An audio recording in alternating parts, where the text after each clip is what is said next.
Would everyone please remove their headgear and place their right hands over their heart? Ready, begin. I pledge allegiance to the flag of the United States of America and to the republic for which it stands, one nation, under God, indivisible, with liberty and justice for all.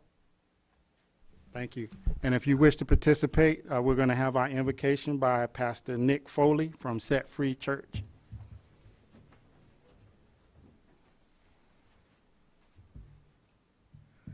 Good evening, everyone. Good to see you. Thank you for having me here. I just want to thank you guys for all your hard work and dedication to the city. I want to thank you for inviting me here to do the invocation.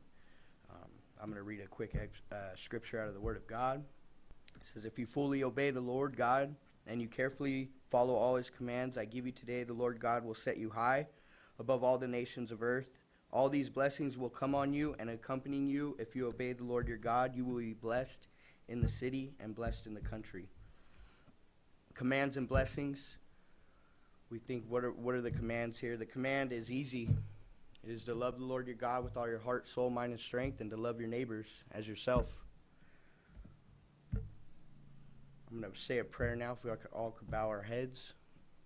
Dear Lord, your word says that if we are faithful in obeying the voice of the Lord, then the Lord our God will set us high above all the nations on earth. Therefore, Lord, I pray every city leader will obey your voice, and these blessings shall come upon them and overtake them in Jesus' name. I declare that blessed shall every leader in the city of 29 Palms will be, Lord. This prayer is the prayer of my heart. Amen. Thank you. Roll call. Councilmember Scott? Aye. Councilmember Mintz? Here. Councilmember Klink? Here. Mayor Pro Tem Belderain? Here. Mayor Wright? Here. All present? Thank you. No closed session announcements. Any changes to the agenda? None. Announcements. These proceedings may be viewed on demand on the City of 29 Palms website at www.29palms.org. You may also live stream this meeting by going on our website and clicking on the meeting agendas link. Awards, presentations, appointments, and proclamations. First, we have a presentation to the Explorer Post 870 for their participation in Cash for Trash and our recycling program. I thought that was you. You looked at me like I'm wrong. I was like, okay. Introduce yourself to everyone. Hello, everyone. My name is Nicholas Perez. I'm the post commander for California Highway Patrol Explorer Post 870. Can you tell us where you cleaned up at? So we had cleaned up a small field right next to Circle K on 29 Palms Highway. Yeah, it's the location. How many bags, or how much did you guys pick up? Truckloads? Like, I don't know, like 10 bags roughly, I would say. Thank you. So on behalf of the City of 29 Palms, I want to thank you for all that. How many people are out there working with you? Just you and your dad? Being out there before, how to do it. Yeah, it was like 14 people in total, explorers, their families, and one of our advisors. All right, Don't well, forget Tom, his thank you don't for- forget his mom. Mom drove. Mom had snacks. Yeah. No, but on behalf of the city, thank you for everything you do for the city, making it clean, making it beautiful. So on behalf of 29 Palms, here's a small little donation, and from Burtech also, everything you do for the city, they want to appreciate you too. Thank So, you. Thank you so much. Thank you. And we gotta take a picture and put it on Facebook. Russ not official. Let's go this way. Right here, right here.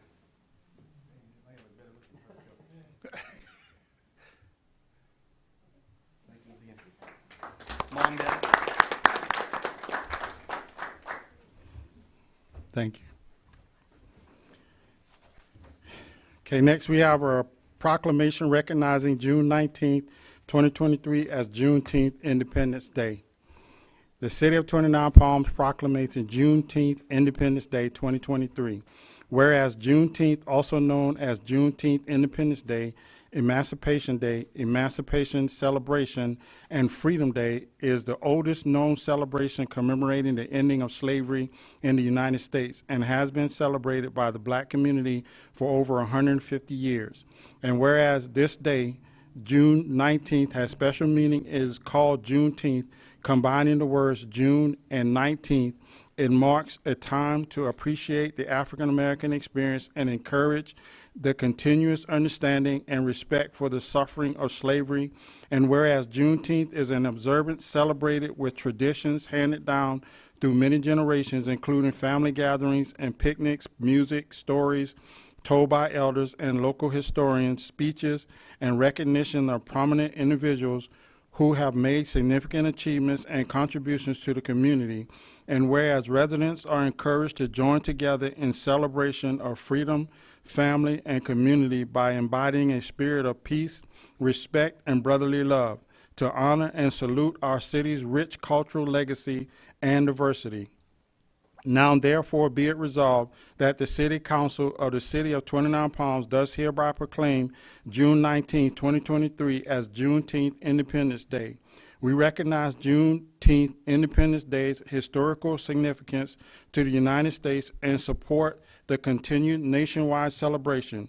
We call upon the residents of 29 Palms to take this opportunity to learn more about the past, better understand the experience that have shaped the United States, and recognize the observance of the end of slavery is part of the history and heritage of the United States, dated this 13th day of June, 2023, and it's signed by me, and I'm going to present this to Ms. Carey.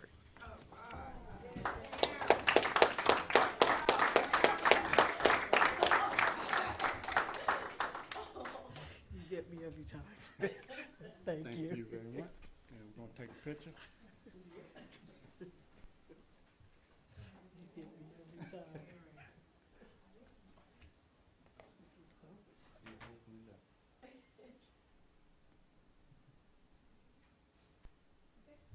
Thank you.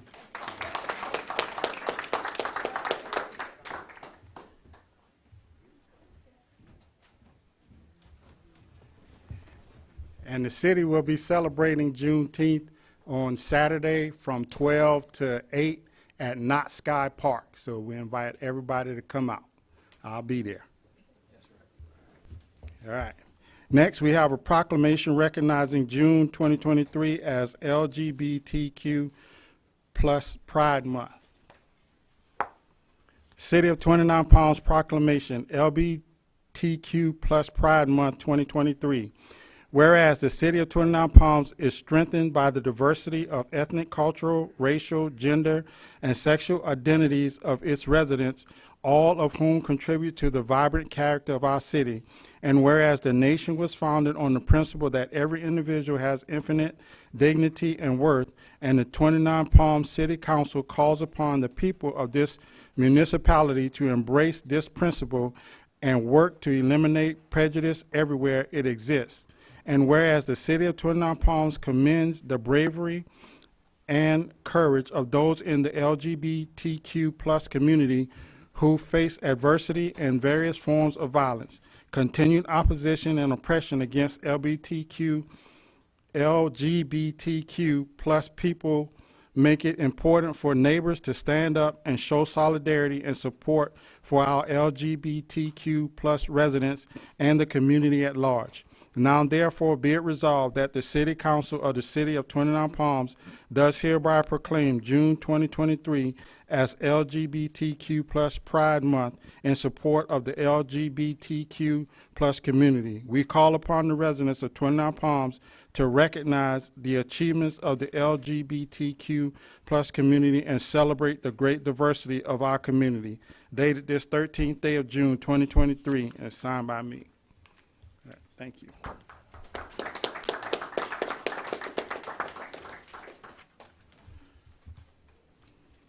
City Council comments and reports of meetings attended. Councilmember Scott. Yeah, I attended the East Valley Regional Steering Committee. I'm one of the committee members of that committee. And I just want to congratulate Morongo Basin Arch for receiving a grant from the County of San Bernardino to help with homelessness. Thank you. Councilman. Thank you, Mr. Mayor. I went to the pool ribbon cutting.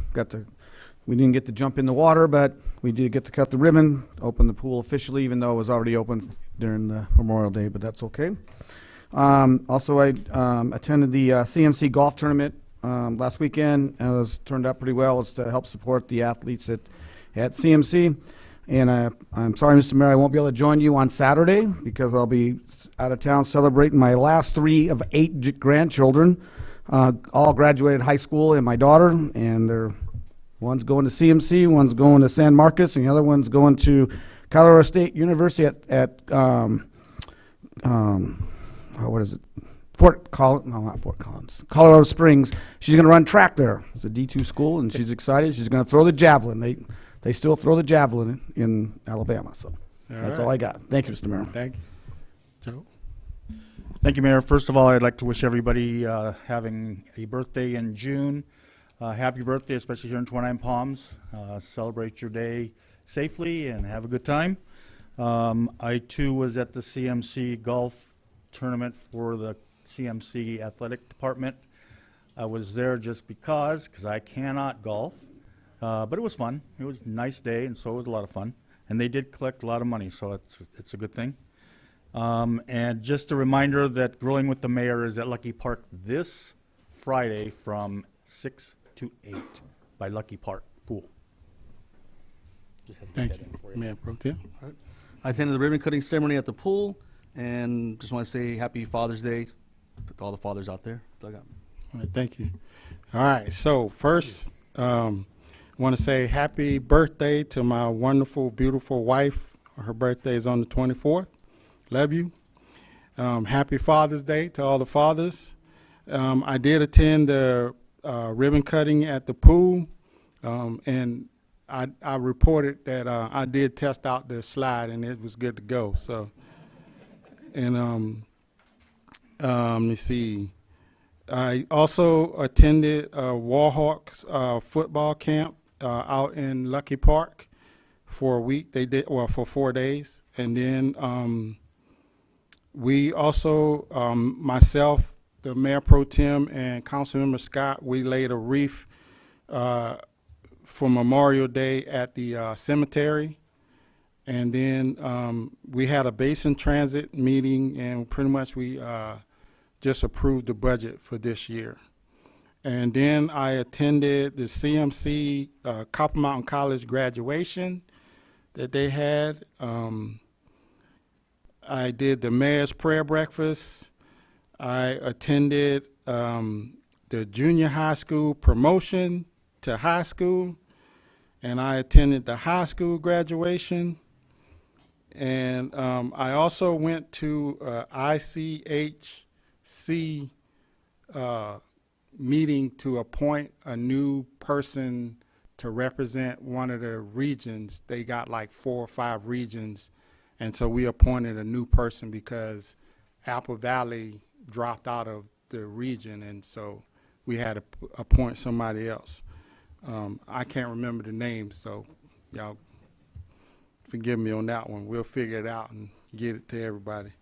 But we did do that one as well. And I want to point out that before that meeting, it was down in San Bernardino at the depot. The, what they call it, Joe? No. Yeah, the depot. And they had the SBCTA meeting, and it was, what you call it, Hawaiian Day. And Joel won. They call it the Jim Harris Hawaiian Day, right? And he won, but the amazing thing is he won because he had on a nice Hawaiian shirt, but he had on a Green Bay Packers hat. I don't understand. That's probably why I won. But he did win. And that's all I got. Right. Okay, consent calendar. All matters listed on the consent calendar are to be considered routine by the city council and will be enacted by one motion in the form listed. Any item may be removed from the consent calendar and considered separately by the city council. The public will be given an opportunity to comment on consent calendar items prior to the city council action. Anyone wish to remove a consent calendar item? Mr. Mayor, I'd like to remove the Lucky Park Pool project from the consent calendar, please. Okay, which number is that? Number 9. Okay, thank you. Anybody else? Okay, open to the public. Anybody? All right, bring it back to council. Oh, sorry. So, would you be able to show item 6 on the screen, the total of $3,328,747.04? You'll normally show that on the screen or no? No, because it's in the report. It's in the report. Well, if I actually read the report, I have a couple of questions on that. Say that again? I've actually read the report and I have a couple of questions on that. Can I ask it? Okay, go ahead. Thank you. Huh? Thank you, Mayor. Oh, do you want to pull the item? No, I don't want to pull it. I have questions on it. Yeah, you have to pull it then. Okay, we'll pull it. You pull it? Yeah, Thank we'll pull it. Number 6. Okay, I make a motion, we accept the consent calendar minus number 6 and number 9. I'd like to, no, we need a second. okay, go ahead. You can say. I'll second it, but I'm abstaining from number 7. All right, thank you. And Mr. Mayor, I'd like to abstain from number 9. Okay. Roll call. Councilmember Klink, Aye. Councilmember Mintz, Aye. Councilmember Scott, Aye. Mayor Pro Tem Buildering, Aye. Mayor Wright. Aye. We're approved 5-0 minus items 6 and 9. Okay, number 6. Well, thank you, Mr. Mayor, members of the council. The item in front of you on the consent calendar is our bi-monthly warrant register, which is our checks that we write during that time period. Okay. Vino, you got a green slip? Yes, sir. Okay, go ahead.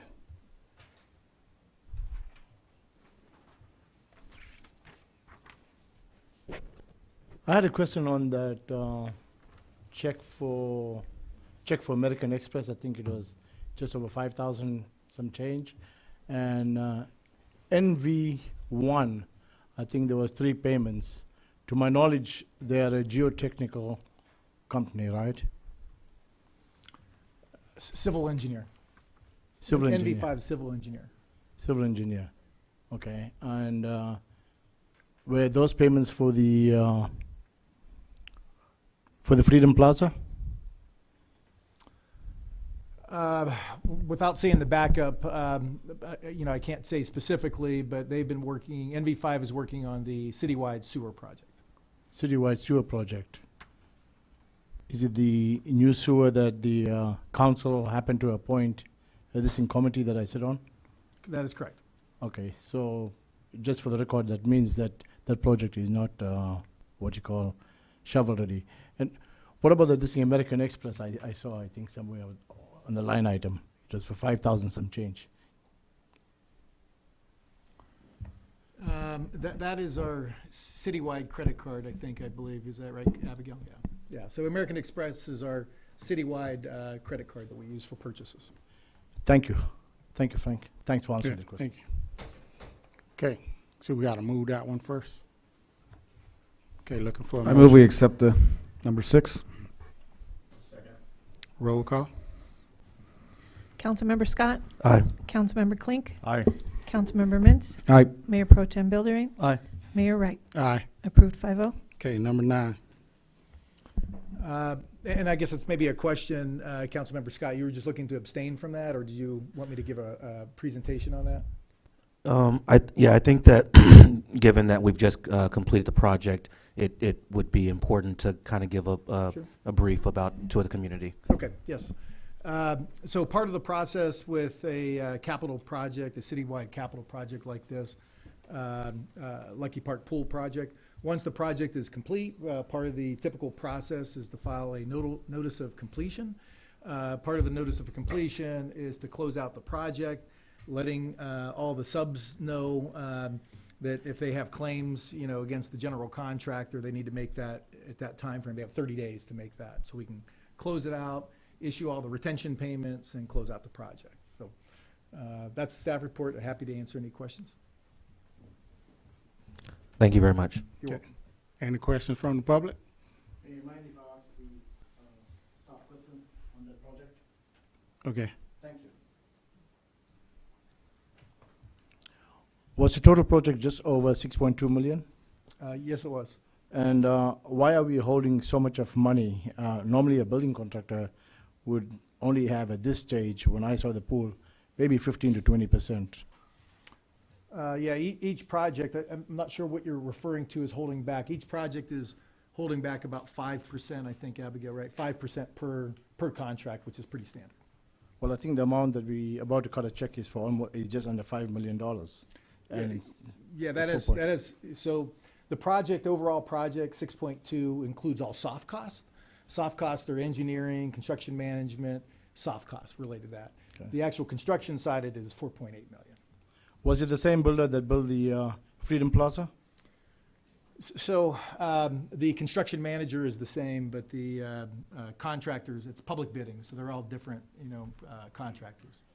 And the project manager, did we send that out for this in public bidding, or was that an E&A? Yeah, so that was, Exclusive negotiated agreement, E&A. so that was qualifications based for Project Phoenix, and we carried them on to Lucky Park Pool. So basically, did we follow the protocol on that, if we did that qualification stuff? Qualification is a procurement process, yeah. Somebody had signed off on that, right? Well, The we had, second party has to sign off on it.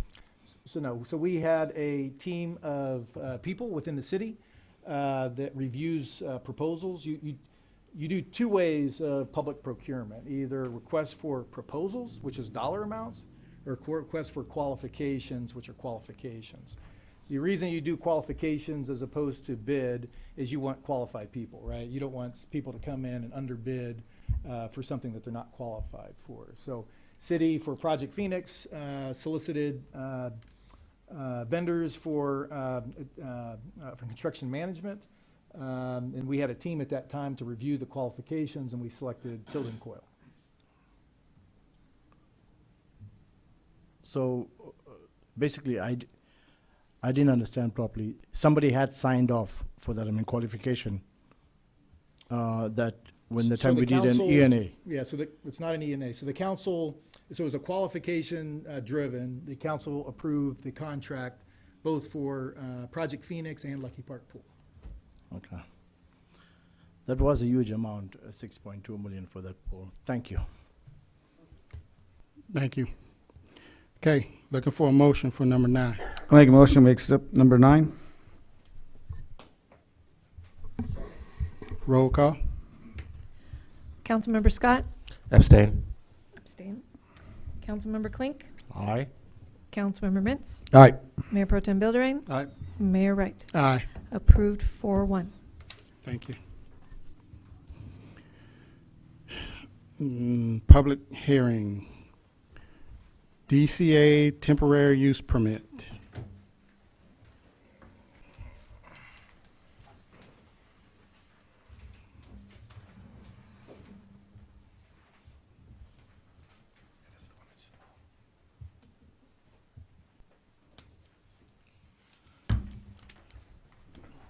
Mr. Mayor, if it's all right with you, so I would like to give the presentation on items number 14 and 15 jointly because they're interrelated. Yes. Thank you. I can find my mouse. Okay. I do have a lot of information in this slide, but I'm going to go over it very briefly. If the council wishes, I can go into the information in more detail. We are doing a change to our development code to do 2 things. One is to clarify, simplify the process of getting film permits and to peel them out of our temporary use permit section of our development code. The reason for that is a couple of things. Forgot to remove the animation. There's some clarification things that we're trying to do on the temporary uses section. And also, there are certain restrictions for temporary uses that we don't feel apply to film permits. For instance, the maximum number of temporary use permits you can get on a certain property or by a certain applicant. We don't think that's appropriate for film permits. And we want to reduce the review time of film permits from 30 days or plus from temporary uses down to the 5 to 10 under film permits. And we also establishing when film permits are required.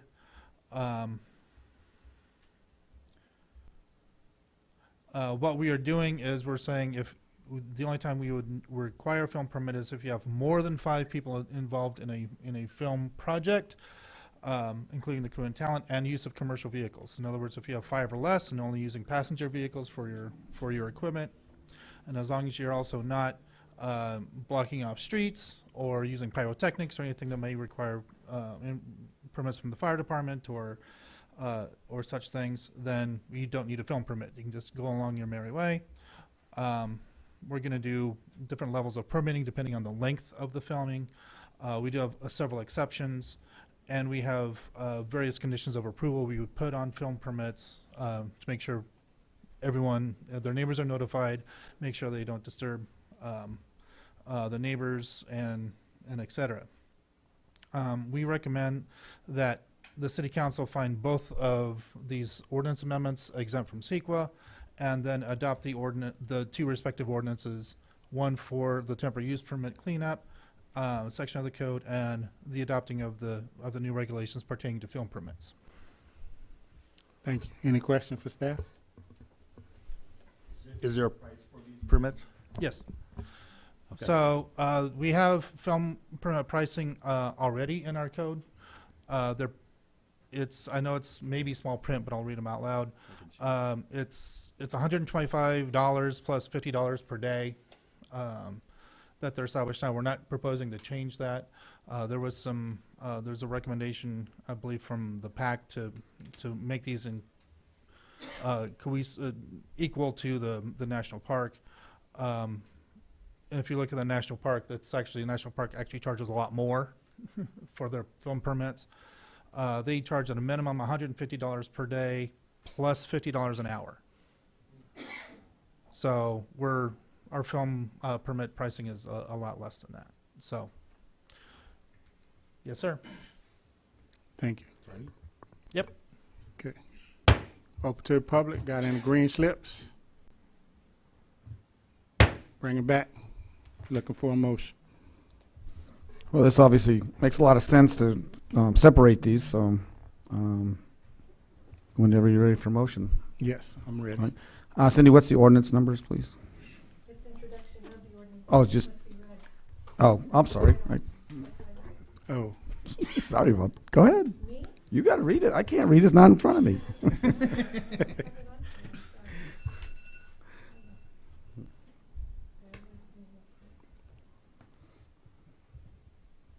be ordinance number 304.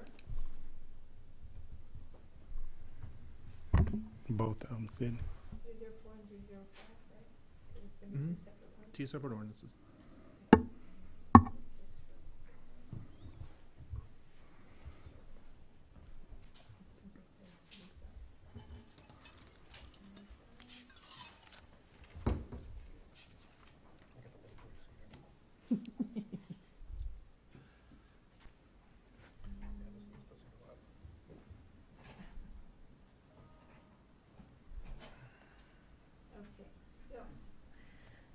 An ordinance of the City Council of the City of 29 Palms, California, adopting a Development Code Amendment, amending Chapter 19.34, temporary use permits of the City of 29 Palms Development Code. And then we have got the next one, which would be 305, correct? An ordinance of the City Council of the City of 29 Palms, California, adopting a Development Code Amendment, adding Chapter 19.35, film permits to the City of 29 Palms Development Code. Okay, so my motion is that we accept ordinance number 304 as amended and 305 as amended and make them exempt from CEQA. Second. Roll call. Councilmember Klink, Aye. Councilmember Mintz, All right. Councilmember Scott, Aye. Mayor Pro Tem Buildering, Aye. Mayor Wright. Aye. Approved 5-0. Thank you. Proposed two-year Project Phoenix funds budget for fiscal year 2023-24 and 2024-25. Mr. Mayor, I have to accuse myself from this item. And those of you who are new to the city, I was here at the beginning of Project Phoenix. I married my wife in 2017, so I had to start abstaining myself from this project. I personally own no property in the area, but she owns a business there for 20 years, so she wasn't moving, so I get to abstain from all these. So that's the whole story. Thank you.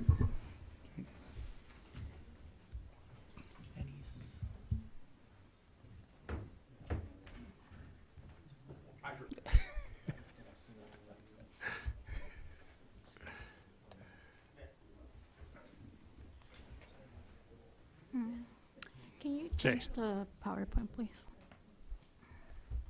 No, that's the two, we're doing the Project Phoenix. Oh, I'm sorry.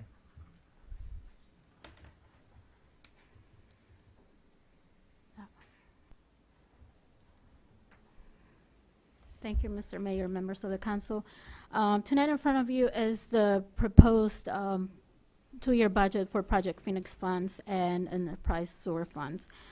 This is going to be a short presentation, but because we don't have that much activity in the Project Phoenix fund, if you go to the next slide, please. So currently we have about $344,000 in reserves for closing out the project, and also $1.1 million for the housing bonds. Actually, the $1.1 million is broken down in two pieces. So we have $713,000 left from the bond reserves, and then $416,000 from the sale of the hotel property. Next slide, please. So these are the projects that we still have open for the Project Phoenix. And also, before I continue, I want to clarify that moving forward, we'll be presenting Project Phoenix as Freedom Plaza, not Project Phoenix. And so as you can see, we have about $266,000 for the store improvement or the business loan program. We're currently working with the current applicants on completing their reimbursement request. Also we have about $29,000 left on street furniture and $33,000 for facility fixtures at the community center. As well as $15,000 for public art. Next slide, please. And in conjunction with this presentation, we'll be presenting the Enterprise Sewer Fund. We have a couple of projects, and there we have the package treatment at the downtown Project Phoenix, which is about $2 million. $1.6 million is going to be funded with an EDA grant, and then the rest is going to be the 20% city match that the grant requires. We're also going to have the citywide wastewater treatment plan for about $2.5 million. That's also going to be funded with a combination of grants and city funds, and the design of the collection system for $2 million. Again, it's going to be funded with a combination of grants and city funds. Next slide, please. And that fund, we also have the sewer fees that we're currently collecting from the small section from the downtown area, about 18 businesses plus the Joshua Tree National Visitor Center. Combined, we're expecting or projecting to collect about 12.6, about $13,000 in year one, and in year two. The operating expenses, which include the maintenance, the monitoring, permits, those are projected at about $83,000 in year one and $88,000 in year two. So that would result in a deficit of $71,000 in year one and $75,000 in year two. The deficit will have to be subsidized with general funds. In the last meeting, we only requested about transfer of $65,000, and we still have a little bit money left from the prior transfer, so we're going to use that to fund the $71,000 deficit. Yeah, and just to kind of piggyback off of this, and we do have a separate item for rates, but talking very specifically about the budget and the enterprise fund. So in government, you have three types of funds. You have a general fund, which we're most commonly used to, which is general in nature, right? Council can, authorize relatively anything generally you want to spend out of that general fund. Then we have the special funds, which we'll talk more about in the next presentation, which are special funds, hence the name, for very specific purposes. Measure I, gas tax, things to that effect. Then there are enterprise funds. Enterprise funds are, by definition, are business-like funds. Traditionally, from a municipality's perspective, you have water funds, you have wastewater funds, you have sometimes sanitation funds, electricity funds. Those are all enterprise funds, business-like funds. With the goal of an enterprise funds is not to make money, is to recover cost. And as you could see in this system, it's not funded. It is actually being subsidized by the general fund. The three costs associated with the sewer system, one is San Bernardino County Special Districts. They operate the sewer system. Three things that they do: maintain the sewer monthly, quarterly, annually. And that is one thing that is very important as it relates to maintenance of a system. You don't want that system to ever not be operated properly, because that's one of the things where sewer smells can come from. Along with that is for spills. So within that contract is, hopefully not, but if there ever was a sewer spill, they are on call to be able to address it immediately.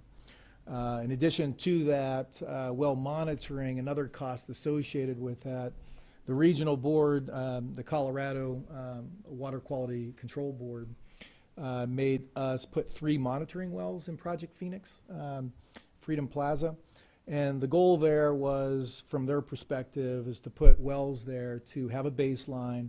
A baseline was pre-sewer system, and so they could see post-sewer system that the water quality is improving, not degrading, but improving. The Water District, I know Mr. Schrag is here this evening.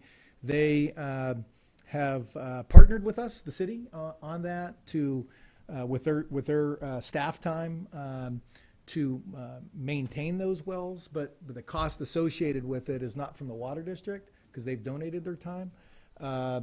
is Kennedy Jenks, their their district engineer. They test the water and perform the quarterly annual reports there for the regional board. So that's what the cost associated with that is. Then finally is permits. So the regional board does require a permit to operate the sewer system. So those are all the costs associated with it, and you see the revenue associated. So I just wanted to kind of explain that a bit. Thank you. Thank you, Frank. So the recommendation for tonight is to approve the resolution. Not sure what the resolution number is, but basically adopting the Project Phoenix Fund and the Enterprise Fund budget for fiscal year 23-24 and 24-25. And I'm happy to answer any questions you may have. Any questions for staff? Open it to the public and green slips.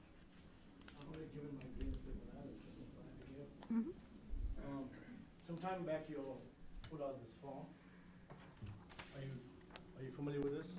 Yes, and this is going to be discussed in Frank's presentation, but it's the EDUs. The ADUs. Mhm. On the top, no, I'm not talking about the ADUs. On top it says, the table below shows the sewer system, customer classification, and the rate to be assessed. Mhm.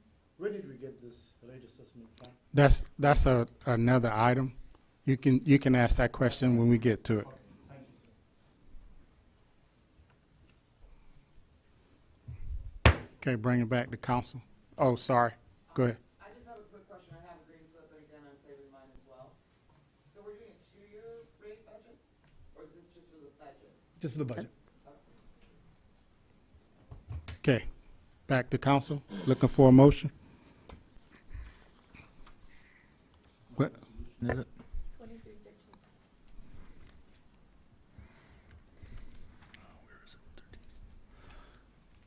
I move that we approve Resolution 2313 that authorizes the adoption of the Project Phoenix Funds budget for fiscal year 2023-24 and 2024-25. And enterprise. And Enterprise. And enterprise. And enterprise, sorry. Second. Mhm. Roll call. Councilmember Scott, Aye. Councilmember Klink, Aye. Mayor Pro Tem Bildering, Aye. Mayor Wright. Aye. Approved 4-1. Thank you. Okay, proposed 2-year special funds budget. Oh, sorry, Dan.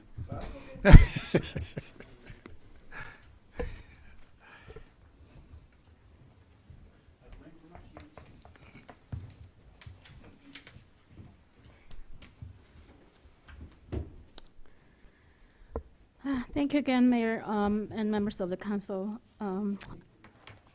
Tonight in front of you is the 2-year budget for the special funds, and I apologize in advance. This is going to take a little bit longer than the prior presentation, so bear with me.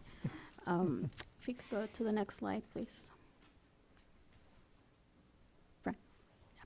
So as Frank mentioned, we have 3 different types of funds. The ones that I'm presenting today is the special funds, which were established by the council or other agencies to collect money that must be used for a specific project or purpose.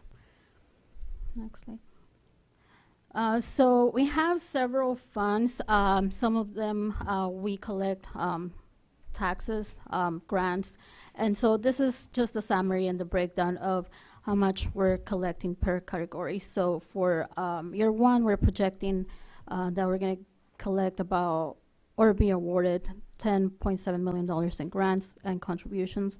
Our tax revenue, which comes from SB1 and gas tax, about and Measure I, $2 million in year 1. Property tax, the successor agency, $943,000. Fees, $530,000. Those fees include the 1.5% from the TIVIT that we collect on BHRs and hotels, as well as the assessment fees from the lighting and landscaping districts. Then $270,000 in transfers. $160,000 is for the self-funding of the general capital projects fund, and $105,000 for the purchase of a animal control vehicle. Then financing proceeds. So with the replacement of the ball field lights at the Luckie Park, we are gonna have to fund that through a financing lease, and the projection right now we're gonna fund about $500,000. I think that's the last projection, Frank.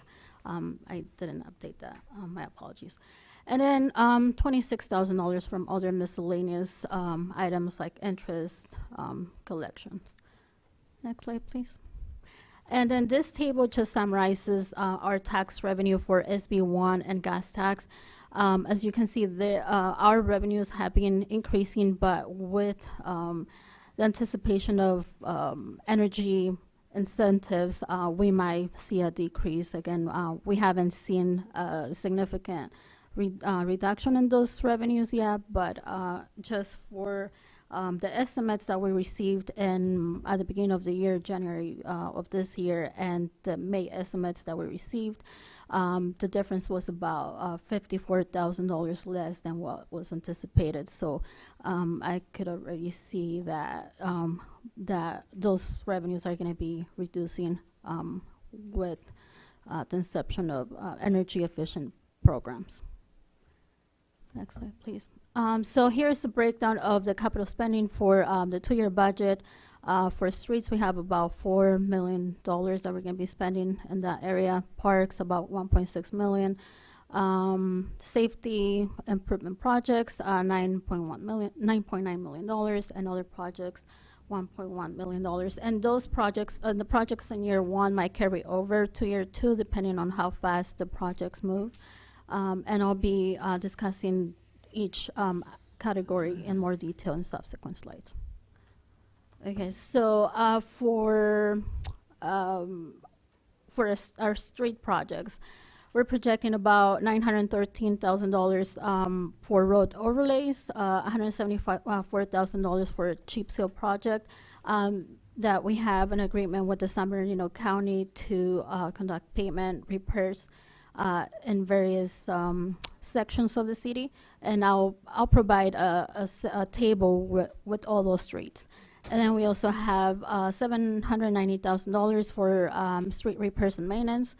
And then we also have an agreement with the San Bernardino Flood Control Trail. Let me get the name right. My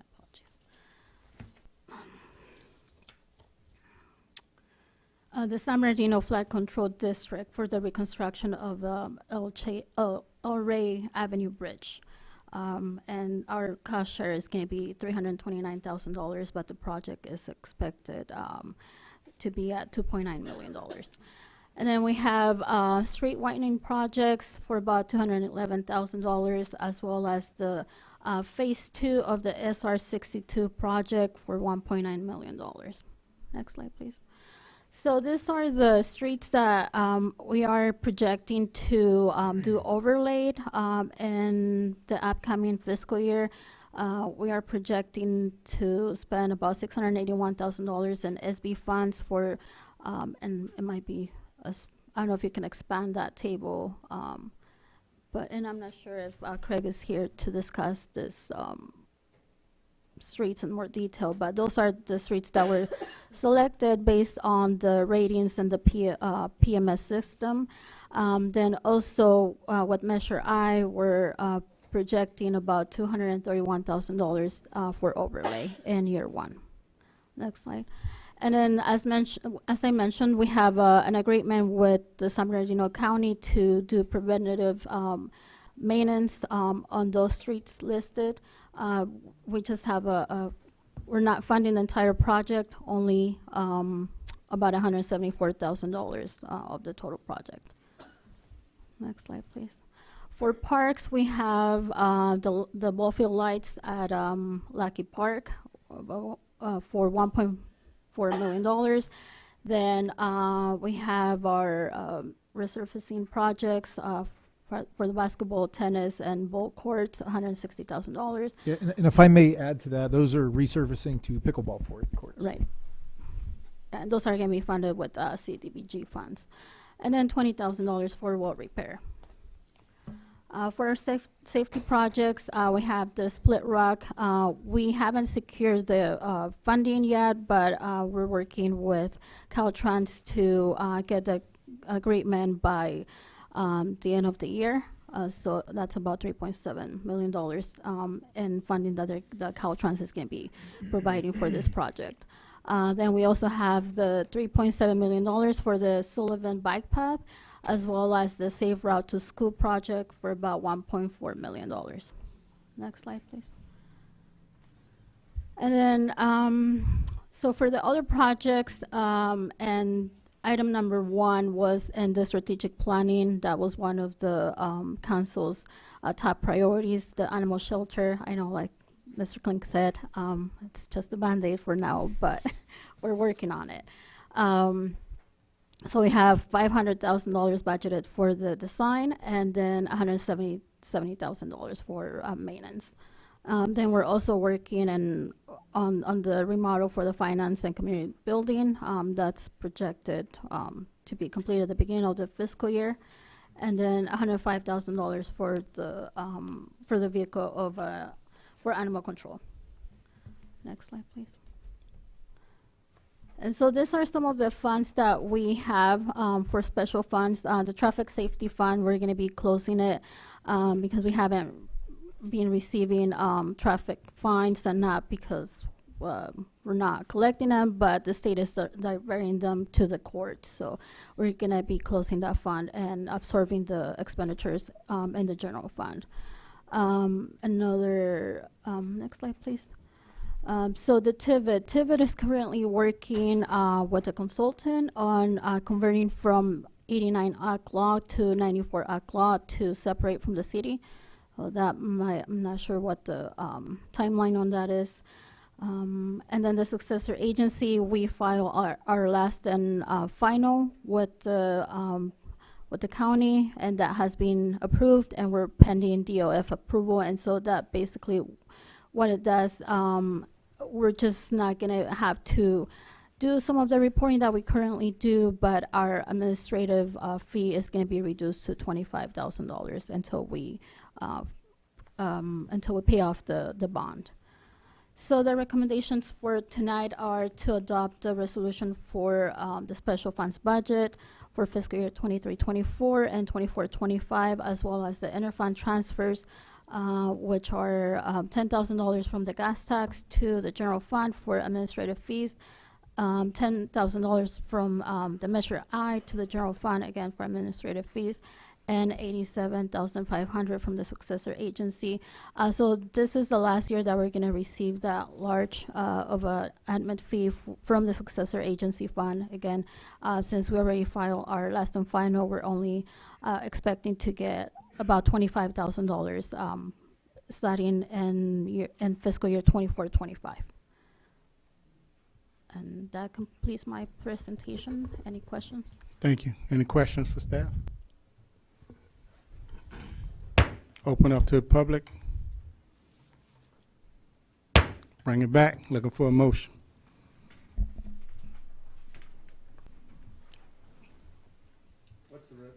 What's the resolution number? 14? Okay, I'll make a motion that we adopt Resolution 2314, authorize adoption of special funds budget for the fiscal years 2023, 2024, 24-25, and the inter-fund transfers for administration fees, FY 23-24, A, B, and C. Second. Roll call. Councilmember Bentz? Aye. Councilmember Scott? Aye. Councilmember Klink? Aye. Mayor Pro Tem Buildering? Aye. Mayor Recht? Aye. Approved 5-0. Thank you. Discussion and potential action items. City manager's written report and intention to levy sewer fees for fiscal year 2023-24. Excuse Mr. Mayor, I have to abstain myself from this because it also pertains to my wife's business downtown, so I'll be stepping out again. All right.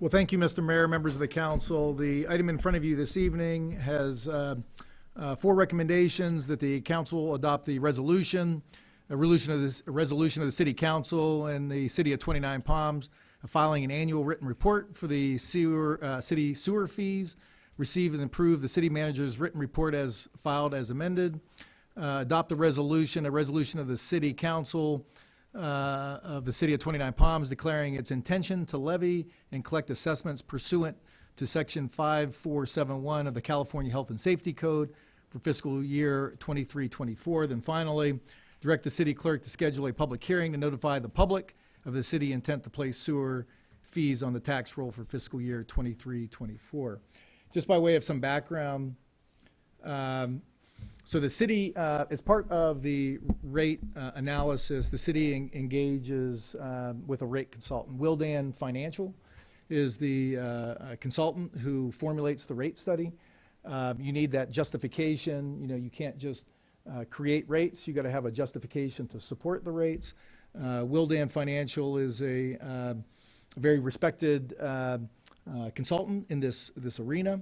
Wastewater rates can be approved up to 5 years, so that's the maximum time frame that they can be approved. Rate should recover cost of operations and capital replacement, but not make a profit. The city, back as the project was coming together, had an outreach meeting in February 2020 in this room, and members of the downtown area attended. And one of the things at that time, which we kind of talked through, with the idea of recovering the costs, the rates were just way too high, right? I mean, again, that's the goal of a rate study, is to recover the cost of operations. Giving a small system, it just wasn't possible. And so one of the things that was discussed and ultimately worked through is to matching Yucca Valley's rates, per EDU, right? So that is where the EDU amount came from, is Yucca Valley's rates. Then it was backfilled by the general fund for the Delta. Due to COVID, again, this was February 2020, month before COVID, so we kind of delayed everything as it relates to wastewater during that COVID year, given the magnitude of the event. The following year, April 2021, council approved the 5-year rate study. But at that time, given still recovering from COVID, elected to kind of push it until the beginning of the following year. So staff started billing annually beginning January of 2022. Staff billed at the, so January 2022 through June of 22. Then council approved in July that year, last year, to put on the tax roll for the first year. So that was last year's tax roll. Fiscal year 22-23 was the first year it was on a tax roll. This would be the second year. Then the rate study, just the methodology, just so the council is aware of it.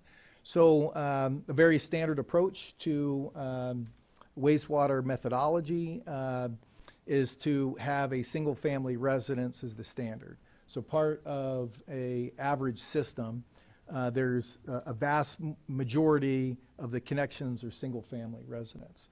So a 1 EDU, equivalent dwelling unit, is a single family house. So just by way of example, when our analysis is 175 gallons a day is a house, is 1 EDU, okay? So, and so that's standard across all houses, right?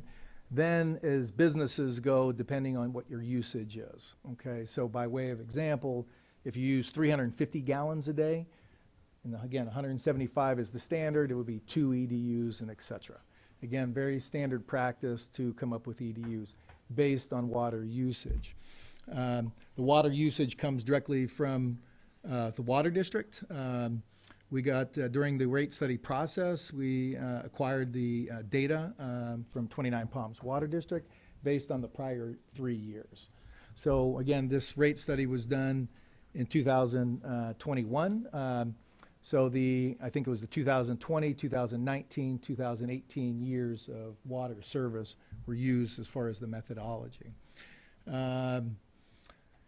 The basic tenets of a rate study, three-folded. One is you have to identify fair share, right? So each resident or each business has to pay their fair share, no more, no less, right? And also another tenet in that same vein is one ratepayer can't subsidize another ratepayer, so it's got to be that fair share. Then finally, it can't make money. So Prop 26 basically states, Prop 218 is what's governed. Prop 26 reinforced Prop 218, basically stating you can't make money. You can only recover cost. So a few things, changes from last meeting, hearing public testimony from last meeting and also council guidance. We reduced the COLA from 4.6 to 2.6. We reduced that 2%. Then two businesses that spoke last meeting, we kind of went back and analyzed them. One business, the prior business during the 2018, 19, 20 timeframe was open more often, so their usage was greater. So with that, we recalculated one of the businesses. Then the other business, again, we went back to those timeframes and readjusted it because that current business isn't open yet. So we adjusted both of those to only one EDU. So those were the three changes that we made from last meeting, and I'd be happy to answer any questions. Any questions for staff? Sure. So, one EDU represents one house. What happens if the business actually uses less water than a house? Then it's a fraction. Then it's a fraction. Okay. Any more questions? Open it to the public. Everybody got a green slip?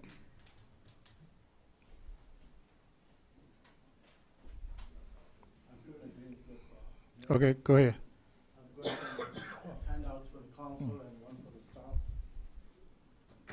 Anybody in the public want a handout?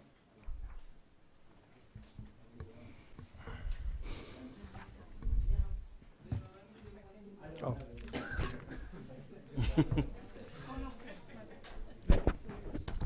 Thank you. Are these all for? Oh. You can't keep all up. I'm not trying to. Furniture shop. Thank you, Mayor. In fact, in front of you, the first page you have is what staff had put out some time back. And the back package is where I own buildings in different cities, different counties. And you will see that my sanitation bill is lower than water brought into my faucet. The million-dollar question: does a hair salon use more water or a furniture shop uses more water? Who came up with these calculations? Will Dan? I'll be questioning them.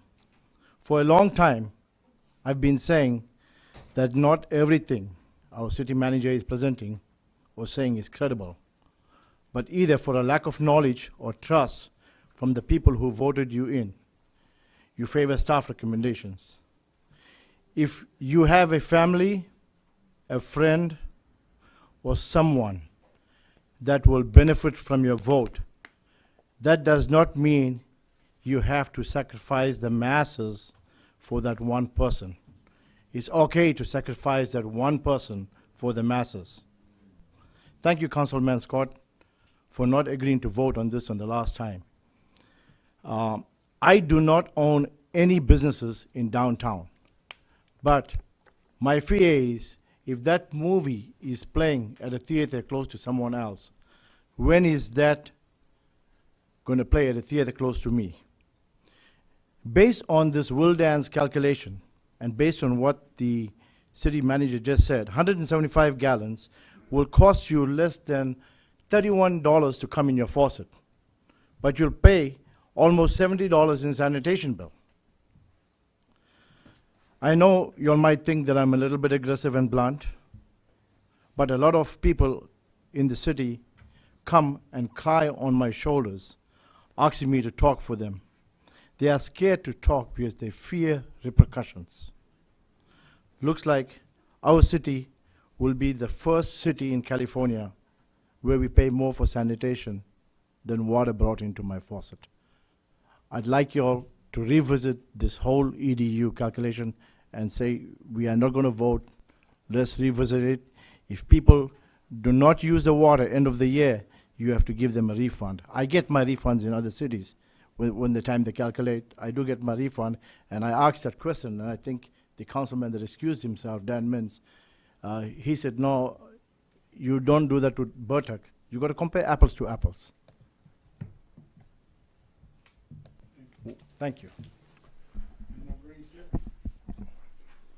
So, Mr. Mayor, one of the things I forgot to show the council during my presentation, which kind of piggybacks off of that. So Wildan, you know, they're doing, you know, again, they're one of the premier rate study consultants in California. So the closest kind of area that they're working on right now is, I think they're doing a rate study in Apple Valley, I think this is for, and they're working on this with them. And it kind of shows the Victor Valley area and what the EDU costs are, you know, based on what area it's in. And the average, just in the other high desert, we refer to ourselves as the high desert, but the other high desert is about $60 in EDU. So again, the calculation is sound. It's a mathematical equation. 100, you know, the water district, we take the rates, the consumption from the water district. Every unit is 748 gallons, I think, right? 748 gallons per unit. So it's a calculation divided by 30 days to get your daily to get your daily average. So it's just a mathematical equation, again, to recover your cost. And based on, again, just they gave me this chart that they're working in Apple Valley. Ours is actually $35 per unit is less. The intangibles per area, depending on if they're importing water, will be different, you know, for a cost perspective. We're fortunate. The water district does not import water. Water, you know, per unit, or sorry, per acre foot, in some areas vary from $1,000 an acre foot to, you know, $3,000 an acre foot. So water is expensive depending on where you're at. Fortunately, we don't have to import water. So I forgot to put this forward in my presentation. Yes. Mr. City Manager, so you're saying that the calculation is sound, and it's a great, but if the calculation is sound, why did we have to go back and revisit calculations in the past? Good point. And I think one of the things that, since there's a change, so we went back, as mentioned, we went back to 2020, 19, and 18. So those were the 3 base years in it. And giving the change in at least the 2 businesses that we're talking about this evening, there was a change in water usage. So the calculation is sound, but there was a change. So I think as part of the process, as we're getting into the enterprise fund, is probably have an annual notification from businesses, if you will. If there's a significant change in your operation, then we could recalculate. The real key there is, in most cases, we're not, you know, especially when it's a larger project, it's, you know, 12, 18 connections today, but when you're 3, 4, 5,000 connections, it becomes a little bit more challenging. So what a lot of cities end up doing is, hey, have a notification process. If you have a dramatic change in operations, meaning more, you know, they're probably not going to tell you when they have more of a water usage, but if there's a dramatic change in operations with less water usage, then we can adjust it from there. Thank you. Any more green slips?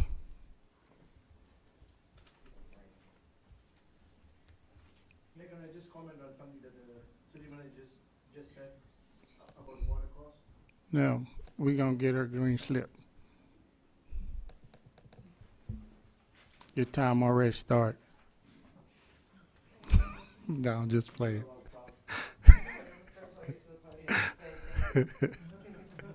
I'm just playing. No. Okay, hi, good evening. You know, I'm going to reiterate everything I said. I know that you think that I should be super pleased about the rate reduction. I don't feel comfortable with it because it should have been done from the start. I'm glad to see that Mara and I are benefiting, because if you had told me tonight that it was just me, I would have refused it, because it would have looked like you were doing something very unfair. So I'm not thrilled, and I've expressed that to a couple of you individually. I met with Council Member Bildering. I showed him my bill for my 7-plex building in the middle of LA that includes, with a restaurant, 4 residential, 3 restaurant spots. The total bill was $300, it's never higher than $380. It includes sewer, trash, and water. I don't even know what the water bill is going to be. So I'm anticipating that whatever it is, with whatever changes happen with my usage, the benefit that you get from the sales tax from my business should definitely be offsetting what this was shocking. Let me just switch over to that. The amount of money you spent for 18 businesses on the hopes that the Hilton will come in, or a laundromat, which I see no evidence of so far. I mean, this is over budget, over everything. And then to put it on the key word, Abigail started out her presentation with small businesses, and that is lost on everybody. So I want to quickly address the future 2 years. That's fine. You can do all the reductions until it's 0 for the next 2 years. I'm not going to be happy. I'm sure they're not going to be happy. You have other businesses that are about to start that are going to be restaurants, which are going to definitely positively affect even more sales tax. So when you explained how you saw an increase of 20% in sales tax, okay, I'm going to match them, maybe exceed them. The other business, it's based on them, 20%, 18%. You're looking at a huge amount of sales tax. This isn't the time. And we know you're going to cut into that. We have to be careful about that. So let's talk about the vote tonight. We have 4 people up here. I read the statute. I have it here right now. It's a 2/3 vote. So I want to know how we're going to handle that tonight. Are we doing 2/3 or 50-50? Well, it's 4/5 of the council. So that's the supermajority. Supermajority. So that means what exactly in numbers up here? Well, it has to be 4-0. That's not how I calculate that on the statute. The body is 5, so a supermajority is 4. Explain that to me Yeah, please one more time. he's basically saying that each council member up here has to vote yes in order for it to pass. Okay. Okay, so then I would address my councilman for my district, Project Phoenix, which is growing, Freedom Plaza, whatever we're going to call it next week. We appreciate that you come out and you voice our concerns. We need your support. We'd like to have your continued support because we know votes can change because your district, you just took over. And so we're happy to continue with that. But we want to see you represent what's going on in our very positive cash flow future in this neighborhood. And I would ask for 0% of an increase for the next 2 years. Thank you very much. Thank you. They ain't in District 4 though, right? I'm sorry? They're not in District 4 though, right? Yes, they are. Either downtown? Yeah, I have 3/4 of downtown. Okay. All right, well, I'm looking for a motion. For discussion. No. Bring it back. Any more discussion? Yeah, I just want to appreciate everybody that's come out and speak today, that spoke today. It's beautiful to see so many people out there engaging in this work. You know, I'm going to say that I want to bet on our downtown. I think that we should do something for our downtown, and I'm going to bet on their continued success. So I'm looking for a motion. Can I ask a question? Now I already closed the public.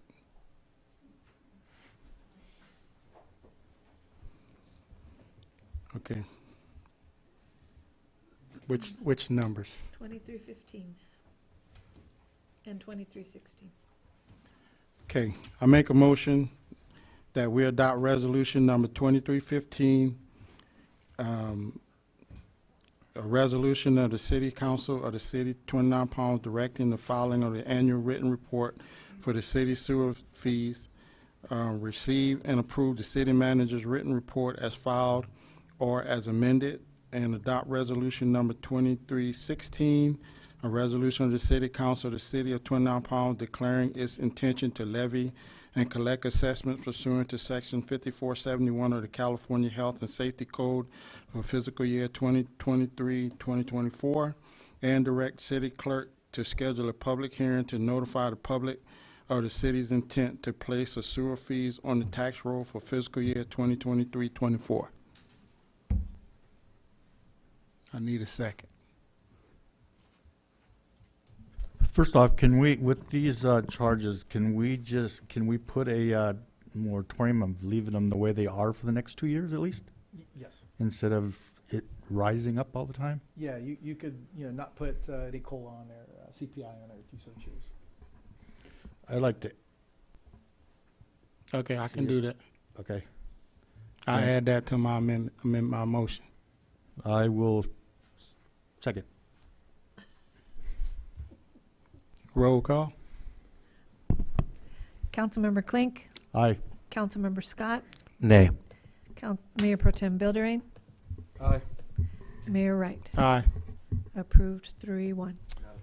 Not approved, I'm sorry. Yeah, so what ends up happening, so this is putting the rates on the tax roll. So the rates are still approved, but they go monthly billing. So the 4/5 need to be, on the tax roll. So that basically, that's not approved in the tax roll. So what we would have to start doing is just billing them monthly. Yeah.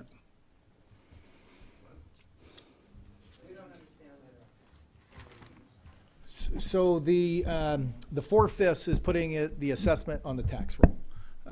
The rates are already approved in the 5-year rate study, April 2021. So the annual assessment on the tax roll, which started last year, that's what has to be 4/5. So that failed. But so now we're going to have to just bill it monthly. Okay. That's not how the statute reads. It's a 2/3 vote for any taxes that collected, not for how you obtain the taxes. Yeah. So collected for tax roll You purposes. want me to read the statute? No, you can discuss that with him. Well, I'm discussing it with After. all of you now before you bang the gavel. It's too late. We already voted and moved past it. So you just approved the 2.6%, but it doesn't go on the tax roll? No, we didn't do 2.6%. Yeah. Yeah, no increase. Yeah, no increase. No increase. And then it's going on the tax roll or it is not? It is No, not it's going on the not. tax roll. So we billed monthly? Billed monthly. Yes. Okay.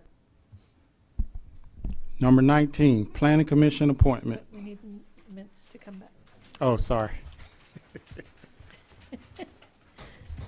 My bad, Danny. Cindy, we didn't talk about this, but you have this, kind of just turn it over to the committee I'm sorry. as far as the planning commission. Just turn it over. Yeah, well, I can do it. I mean, just turn Okay, it 'cause I over. don't have it here at all. Sorry. That's right.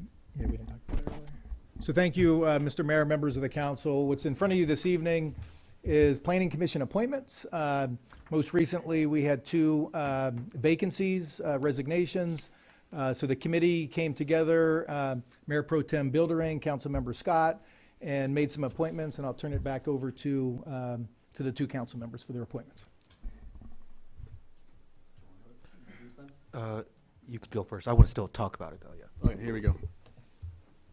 Me and Councilmember Scott sat and did our due diligence, looking over the applications. We had 2 former commissioners resign to move on to better things. And then we thanked them for their service while they were on the commission. So we had to get 2 more new appointees. And Councilmember Scott picked James Garcia, Alexander James Garcia, correct? And then I picked Jessica Cure, hope I said that right, for the Planning Commission recommendations. Those are our 2 nominees, Mr. Mayor.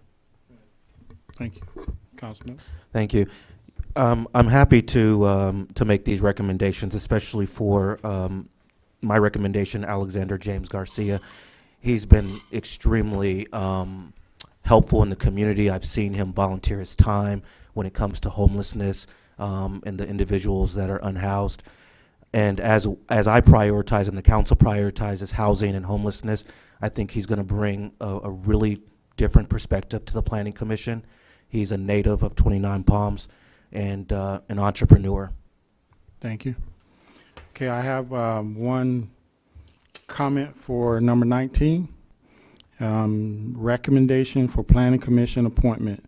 Dear council members, being one of the 15 applicants in the early 2023 public notice for Planning Commissioner, I'd like to raise some concerns about the recent appointment process as well as intent recommendations being given to fill vacant seats.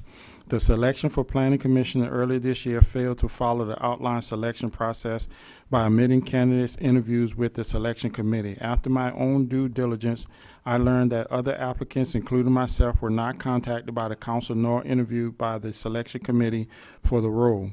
While I welcome the outcome of the last appointment with added presentation of a small business owner from District 4, sidestepping the interview process of other applicants was not handled properly, nor did it expose the full potential of the candidate pool.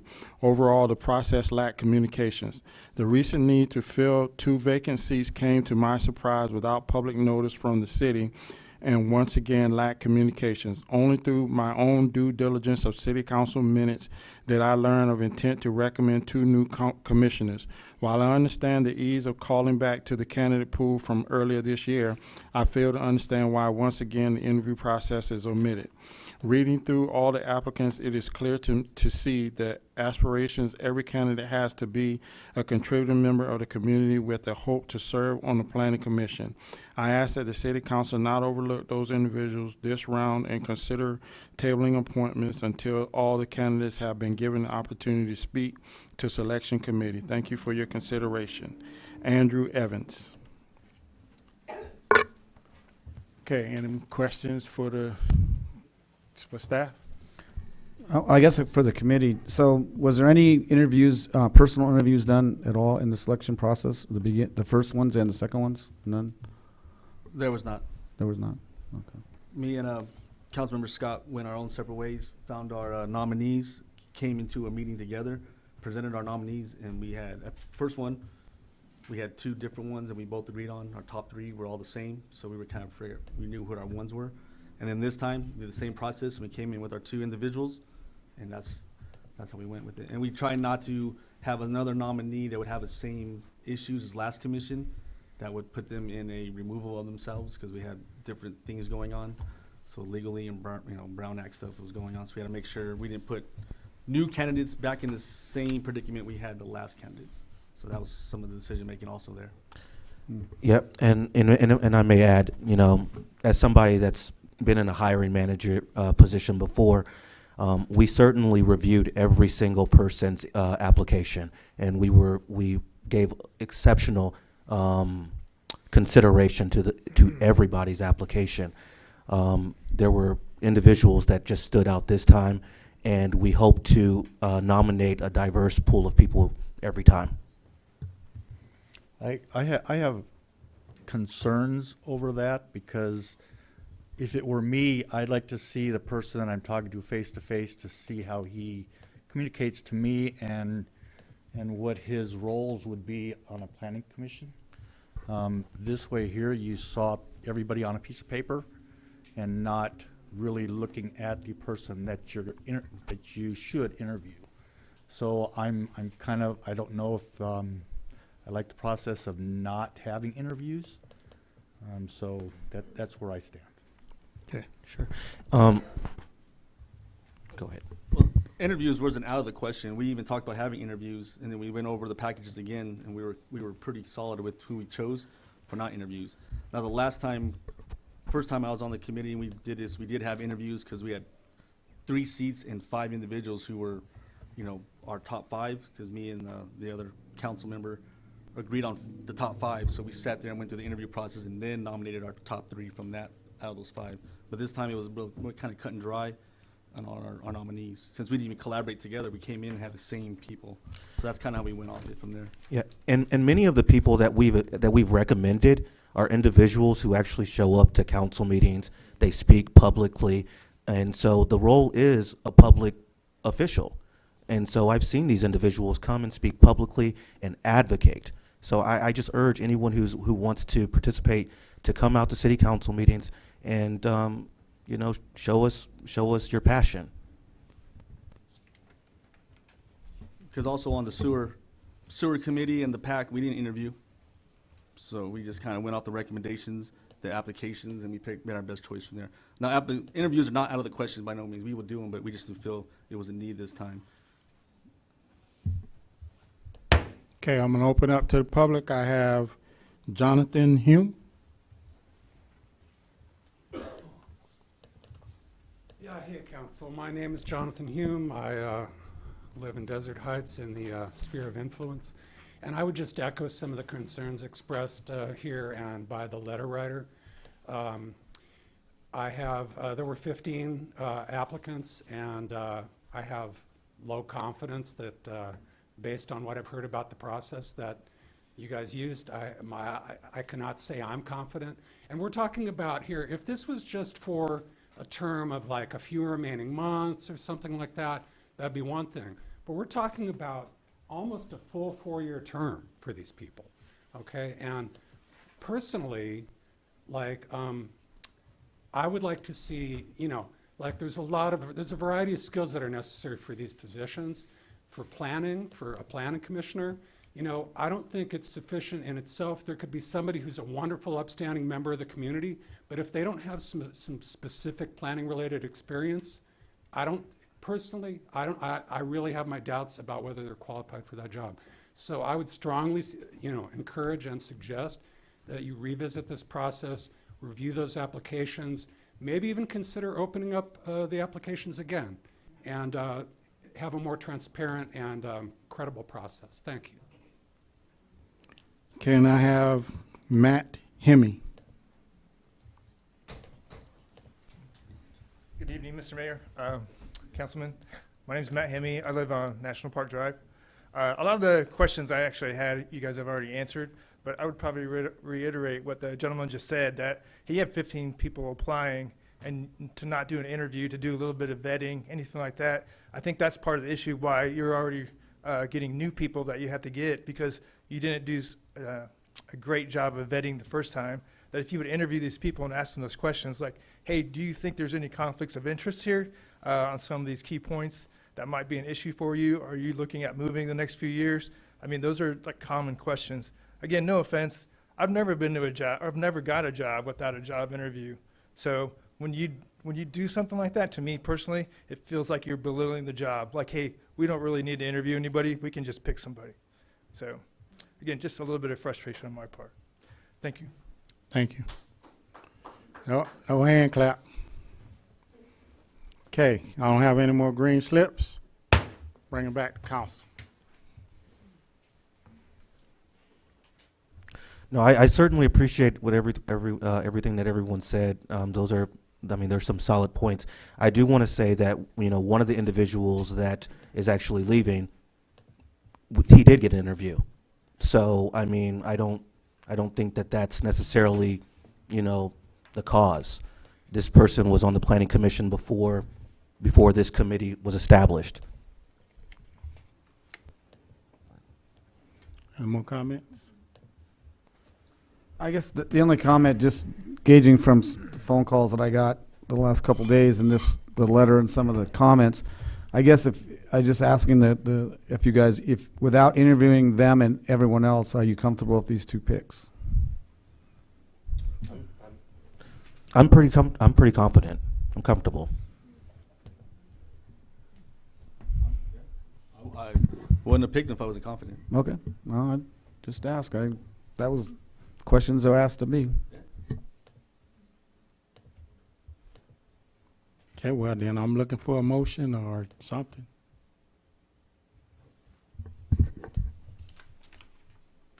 Let's keep it moving. I recommend that we, I don't know how you say it, appoint the city council, appoint Alexander James Garcia and Jessica Cure to the planning commission as recommended by the ad hoc committee.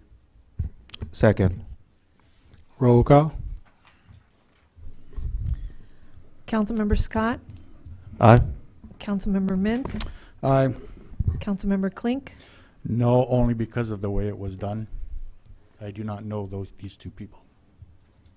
Mayor Pro Tem Bilderain, Aye. Mayor Wright. No. Approved 3-2. Okay. to go back to it, if we do interviews, after we're done in interviews, you guys want to do interviews too? No. Because if me and Councilmember Scott interviewed them, you still wouldn't know who they were. Right. All right. Just make sure. That's not why I said no. He did say we knew him because you always come here and talk. I don't know him. So. Yeah, but They're that's in the not why I audience if said you no. want to speak to them. I'm Jessica Kier, and I've never attended Yeah. If you mind, yeah, so because we record it. Yeah, please, we record it so people could hear, please. The concern is the interview. Mine was really based on my background in planning and community development and zoning. And I'm actually new to the city in the last year. And so for me, I feel very confident that I can be a great part of this planning commission. Thank you. Thank you. Who's the other one? Mr. Garcia?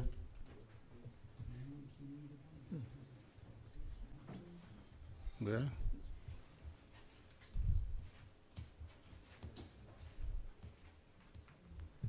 How's it going, everybody? I was born and raised here. I've seen the changes all throughout the desert. I love this town. I love this place. I work a lot with the houseless and other organizations out here. I do my best to be a part of the community. All I can promise anybody is I'll do the very best that I can. With everything in mind. I serve you guys. It's as simple as that to me. And I will do the best that I can. Thank you. Thank you. All right. Future initiated council items. I have one, and maybe it might not be for to go to the council, but. Sorry. Homeless, we always discuss homeless. Maybe take it to the homeless committee to discuss hoteliers allowing or having them in their hotel. But a lot of them will not let it happen because of the fact that they will say eminent domain, you have to get me out of here. You have to evict me. Not eminent domain. You have to evict me because I've been here for over 30 days. And there are ways of getting by there with service once a month or once a week to clean up the room and do the housekeeping. So I think if we had an ordinance to that fact, maybe we might get more hoteliers to want to do like Vino does and help them out. I'll second it. I have one also. I want the city manager to look into code of conduct for council members. I'll second. Who's that? I'm sorry. Who seconded? Joe. Okay, any more? So just to update the council on one item here, I think staff is, Mr. Gardner is working on discussing working, I'm sorry, where is it at here? Planning Commission review of what, driveways, that's right. What materials can be used for commercial driveways. I think we're starting to queue that one up as far as future agenda item request. Okay. Public comments. This is the time for the public to address the city council on issues within the jurisdiction of the city council that are not on this agenda. All comments are to be directed to the city council and shall not consist of any personal attacks. Members of the public are expected to maintain a professional, courteous decorum during their comments. There is a time limitation of 3 minutes per person. If you haven't already done so, please fill out name and address slips and give them to the city clerk. The city council is prohibited by state law from taking action or discussing items not included on the printed agenda. Public comments on specific agenda items will be deferred until consideration of the item on the agenda. Okay.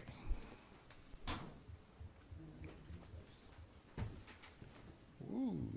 James.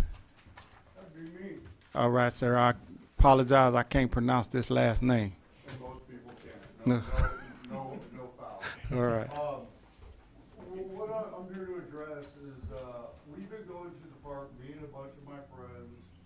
We go every Saturday between certain hours, right?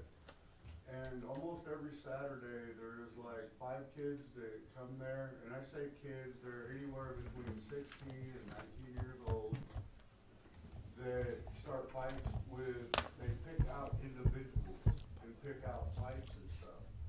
You know, I was watching this when I walked in here, and I saw you guys want to put lighting in at Lucky Park and pay $1,400,000, and there's no way to secure the people that come there that help fund this stuff.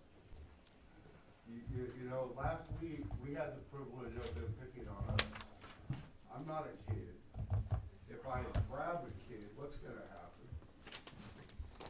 You understand where I'm coming from? I would love to see, like, you guys bring your families to the park between, like, I don't know, 6 and 8 o'clock at night. Still light, still a nice day to be out in the park during the summer and witness this for yourself. But if I call the sheriff's department, they're pretty much gonna say, well, we sent somebody out, DFP, you know, you understand what I'm saying? So they'll send one person out to patrol one time, and they're satisfied with it. I get it, we don't have a lot of sheriffs in this town. But if the city of 29 says, hey, we need to do something, then maybe something will get done. That's kind of all I have. Thank you. Vino, can't pronounce your last name either. Thank you. Mayor, in fact,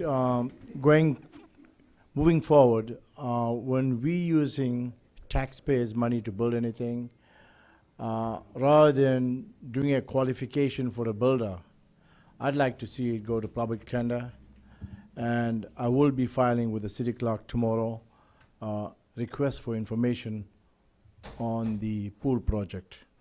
I want to see everything on that project. Thanks. Alice Lawson.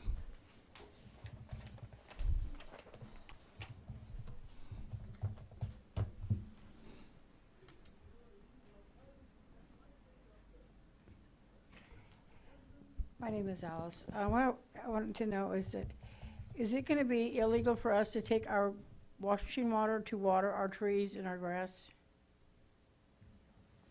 I called the water company on it today, and they said that was up to the city.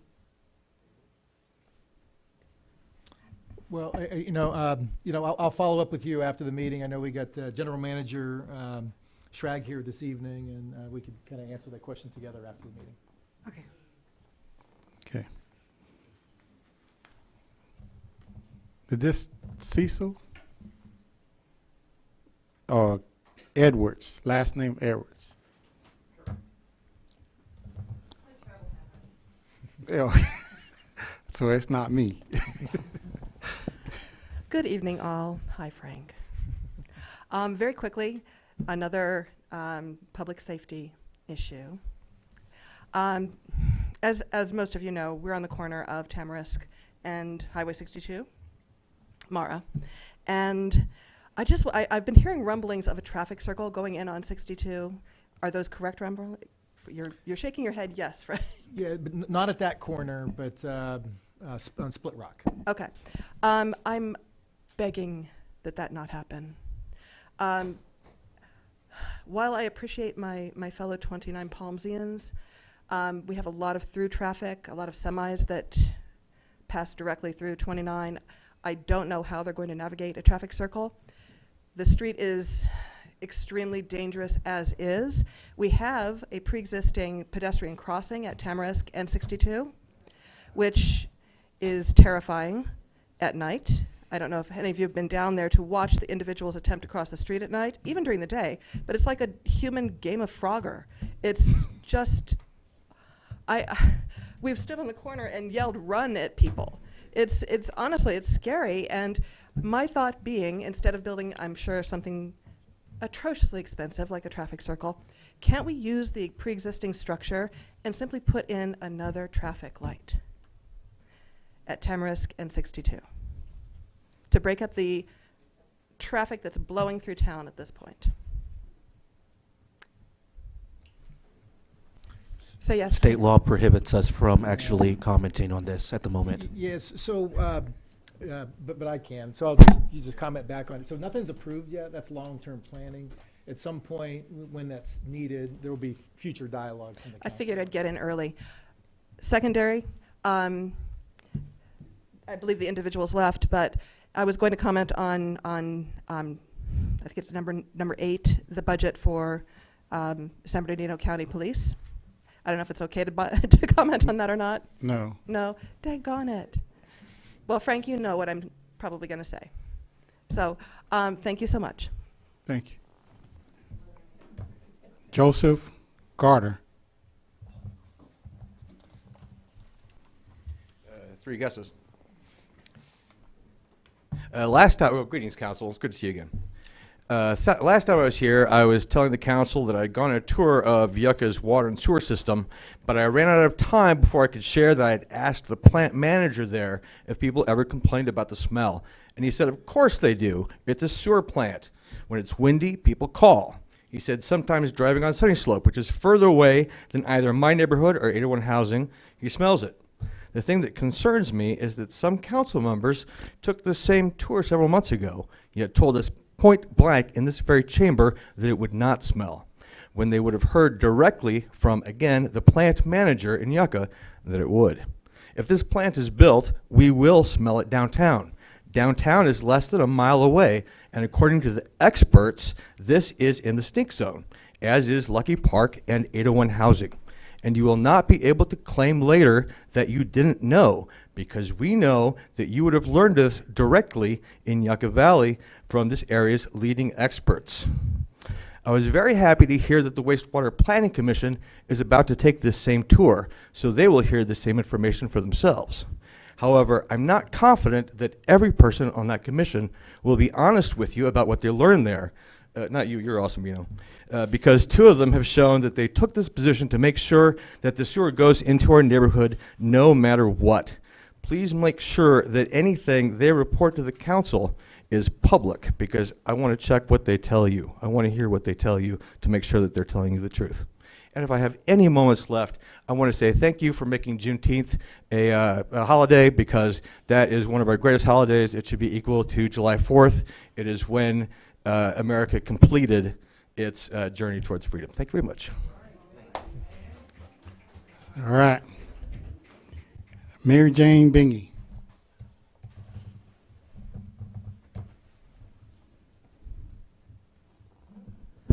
Thank you.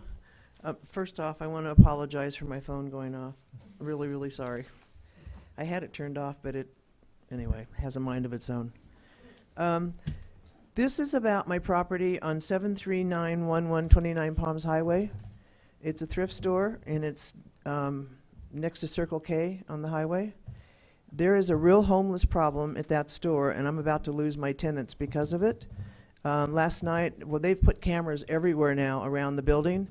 Last night, they caught somebody trying to break in the front window. They're climbing over the fence. They took the trash bin, which was outside the fence. They called Burtec, and they said, can we move it inside? Will you still service it? Burtec said, yes, we will. So, because people were digging in the trash and getting it all over the ground, and I think that's what the Explorer cleaned up that area. Anyway, and Burtec now is not picking up the trash anymore. The Chinese restaurant guy, I think he's a couple of doors down the street. They have broken into his place. They've broken the window, put a hole in the wall. They've stolen his washer and dryer. Please, I'm begging you, do something. I don't know what the answer is. They've called the sheriff. I talked to the sheriff here tonight, and he said he'll have somebody go over to the office tomorrow, to the store, and talk to the people. But they're beyond wit's end. They don't know how to control it or what to do. I mean, they had people taking shower baths, using their water to take baths out in the front yard. They saw somebody peeing on the building. This is not right. And I don't know what you can do, but I'm begging you to please do something. Thank you. Thank you. Carrie Williams.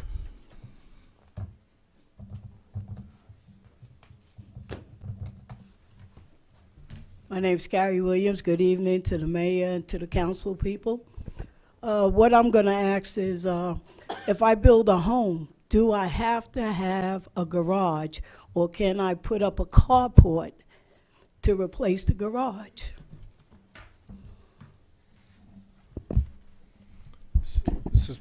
Yeah, that is a subject we're going to be discussing next week at the Planning Commission. Okay, thank you. Thank you. Okay, no more green slips, so we're going to move on to city manager update. And I'll be fast. I know. So I just want to know, Ms. Hernandez is still here. Just wanted to thank Abigail and her staff on the budget process. It's a tedious process that begins in January, starting with the strategic planning from the council and moves forward for the next 4 or 5 months. So a lot of work that goes into that. Thank you to council for getting it approved, but thank you to Abigail and her staff and the entire staff working together to get that done. Speaking of budget, state budget, we'll see tomorrow. I'll kind of read more about it tomorrow. But so the state budget is kind of, our budget is balanced, their budget is not balanced. So they're, I think, a $30.8 billion deficit.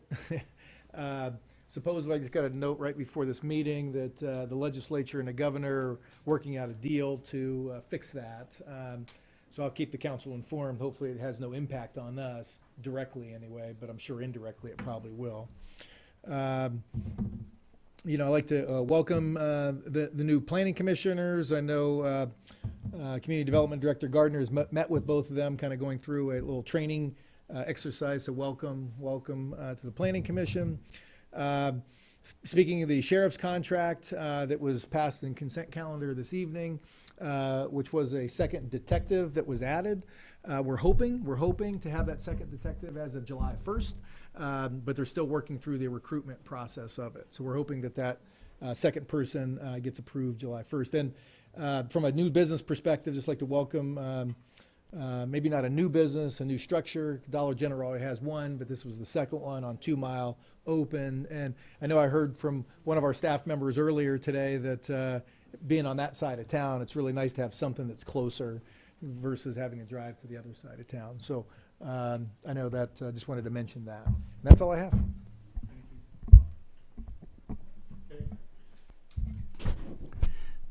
This meeting is adjourned.